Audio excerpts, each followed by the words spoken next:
নলবাৰী জেলৰ ভিতৰত কিদৰে সোমাব পাৰিলে অভিযুক্তৰ আত্মীয়।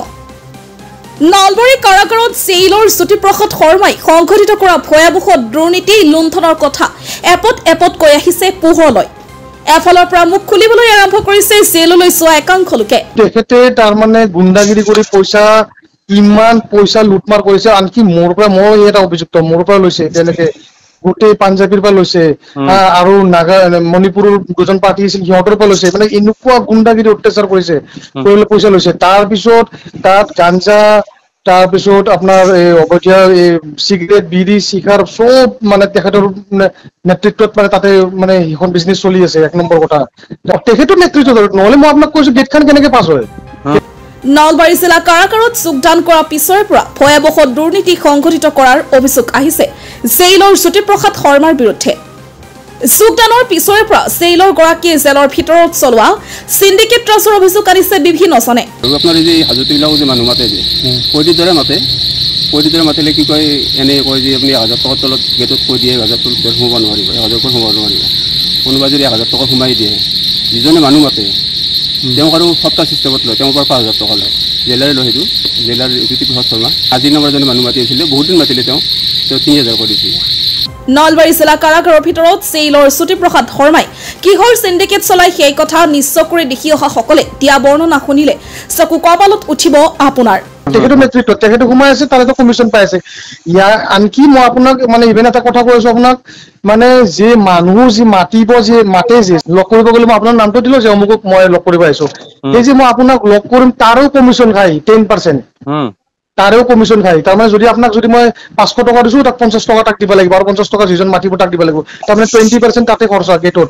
তাৰমানে ইমান এটা গুণ্ডা ৰাজ চলাই আছে ভিতৰত। তেখেতে ইমান টৰ্চাৰ কৰিছে খোৱা লোৱাত, মানে ইমান টৰ্চাৰ কৰিছে আচৰিত। আৰু মানে গোটেই জেলখনত মানে তেখেতে উৎপাত মাচাই আছে। মানে তেখেতক কলেও তেখেতে ডাইৰেক্ট কৈ দিয়া কমপ্লেইন দিয়া, কাক দিবা দিয়া কোন কাক দিবা, এনেকুৱা টাইপ কথা। আৰে এনেকুৱা কথা নহয়তো, মানুহ ইমান টৰ্চাৰ কৰিব নাপায় নহয়। নলবাৰী কাৰাগাৰত থকা 7 অভিযুক্ত জেলৰ পৰা ওলাই অহাৰ পিছত অভিযুক্তৰ আত্মীয় লোক আৰু অভিযুক্ত লোকে কি কৈছিল ভালদৰে শুনক।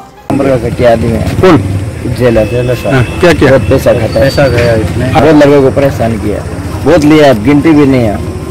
6-7 आदमी लोग था, सबको परेशान किया, सबसे पैसा लिया। এইবাৰ এই ভিডিঅ'টোলৈ মন কৰক।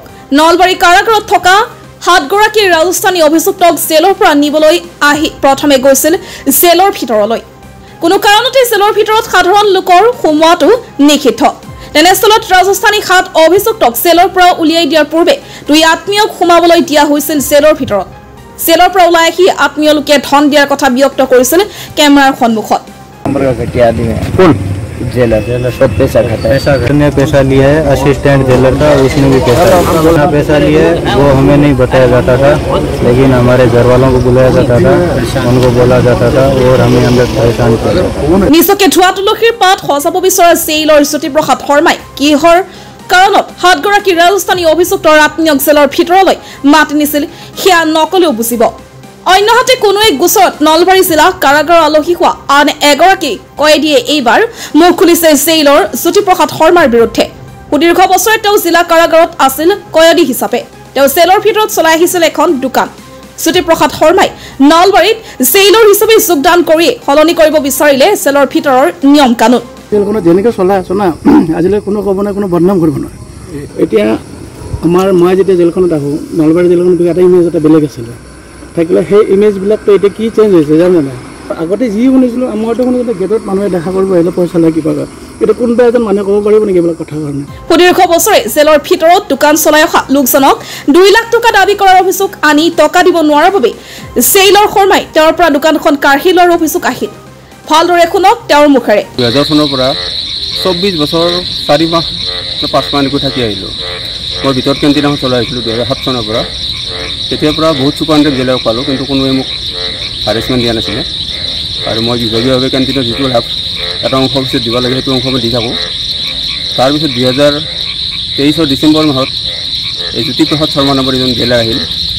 আহি তেখেতে মোক প্ৰথমতে হাৰেছমেণ্ট দিব আৰম্ভ কৰিলে। আৰু তাৰপিছত কি কৰিলে যে আপুনি কেণ্টিনটো ইমান দিন চলাই আছে, কেণ্টিনটো আপোনাক ইমান দিন চলাব দিব নোৱাৰোঁ, আমি কেণ্টিন নষ্ট কৰি দিম। আৰু তেনেকৈ হঠাতে তালা মাৰি দিলে। যিহেতু মই যেতিয়া অফিচত যাওঁ তেতিয়া মোক ক'লে যে আপুনিতো কেণ্টিন বহুদিন চলালে, গতিকে নিয়মতে আপোনাক দুমানৰ আপুনি 2 লাখ টকা দিব লাগিব। ঠিক একেদৰে জেলত থকা লোকক আত্মীয় লোকে লগ কৰিবলৈ গ'লে জেইলৰে ফিটিং কৰা লোকৰ জৰিয়তেহে ভিতৰত থকা আত্মীয় লোককেইজনক চলিবলৈ টকা দিব পাৰে। সেই টকাৰো হেনো জেইলাৰক কমিশ্যন দিব লাগে। এই কথা আমাৰ নহয়, জেলৰ আলহী হোৱা লোকৰহে এই অভিযোগ। লগ কৰিব গ'লে মই আপোনাৰ নামটো দিলো যে অমুকক মই লগ কৰিব আহিছো, এই যে মই আপোনাক লগ কৰিম তাৰো কমিশ্যন খাই 10%, তাৰেও কমিশ্যন খাই। তাৰমানে যদি আপোনাক যদি মই 500 টকা দিছো, তাক 50 টকা তাক দিব লাগিব, আৰু 50 টকা যিজন মাতিব তাক দিব লাগিব। তাৰমানে 20% তাতে খৰচা গেটত। তাৰমানে ইমান এটা গুণ্ডা ৰাজ চলাই আছে ভিতৰত তেখেতে। আপোনাৰ এই যে হাজতবিলাকো যে মানুহ মাতে যে কৈদিৰ দৰে মাতিলে কি কয়, এনেই কয় যে আপুনি 1000 টকাৰ তলত গেটত কৈ দিয়ে 1000 তলত গেট সোমাব নোৱাৰিব, 1000 সোমাব নোৱাৰিব। কোনোবা যদি 1000 টকা সোমাই দিয়ে, যিজনে মানুহ মাতে তেওঁক আৰু সপ্তাহ চিষ্টেমত লয়, তেওঁৰ পৰা 5000 টকা লয়। জেলাৰে লয়, সেইটো জেলাৰ জ্যোতিপ্ৰসাদ শৰ্মা। আজি নম্বৰ এজনে মানুহ মাতি আছিলে, বহুত দিন মাতিলে, তেওঁ 3000 কৰি দিছিলে।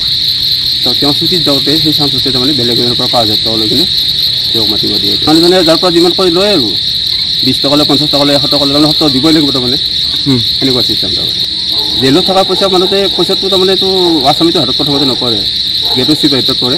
আৰু বেছি পইচা হ'ব যদি সেইটো জেলৰ তাত জমা হয়। জেলৰ তাতে আপোনাৰ আজি আহিলে 500 টকা দিলে, আজি 100 টকা দিলে, কালি আহিলে 50 টকা দিলে, 400 টকা দিলে, 100 টকা খাই দিলে, আৰু তেনেকুৱা আৰু তেনেকুৱা পাৰ্চেণ্টেজ খাই দিলে, জেলাৰে খাই দিয়ে। এতিয়াতো চুপাৰিণ্টেণ্ডো নাই, গতিকে অল ইন অল তেখেতে।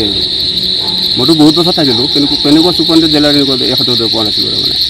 আৰু আনকি মোৰ লাষ্টত আমি যিটো ৱেজ পাওঁ কাম কৰাৰ বিনিময়ত, সেইটো ৱেজে মোক লাষ্টত নিদিলে। 6 মাহৰ পইচাটো 9000 টকা পাওঁ, সেইটো পইচা মোক নিদিলে।